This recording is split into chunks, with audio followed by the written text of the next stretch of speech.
अहिलेको youth volunteer फोर्सको सूर्य उदयले भोलि भिरकुटी मण्डपमा एमाले कस्तो कार्यक्रम गर्दैछ भन्ने कुराको संकेत हो।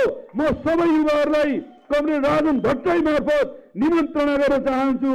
भोलि 11 बजे भिरकुटी मण्डपमा हामी कास्टिकको रूपमा प्रस्तुत हुने विभिन्न भ्याली र आसपासका जिल्लाहरूबाट आएका नेकपा एमालेका नेता कार्यकर्ता 60,000 भन्दा बढी भोलि हामी भिरकुटी मण्डपमा जम्मा भएर सभा गर्दैछौँ र सुशीला आमालाई राजनीतिक जीवनबाट टाटा बाई बाई गराएर उहाँलाई छोराछोरीसँग बेलायत गएर आफ्नो बिरामी पति र आफ्नो समेत उपचार गरेर आरामदायी जीवन बिताएर यो राजनीतिमा मलाई अचानो बनायो भन्नु भएको छ। बिचरा आमै अचानो नबन्नुहोस्, यो रिटायर जीवन शानदार ढङ्गले बेलायतमा गएर बिताउनुहोस्, उनी छोराछोरीको सेवा गर्नुहोस्, आफ्नो वृद्ध पतिको सेवा गर्नुहोस् र आफ्नो शानदार जीवन बिताउनुहोस्।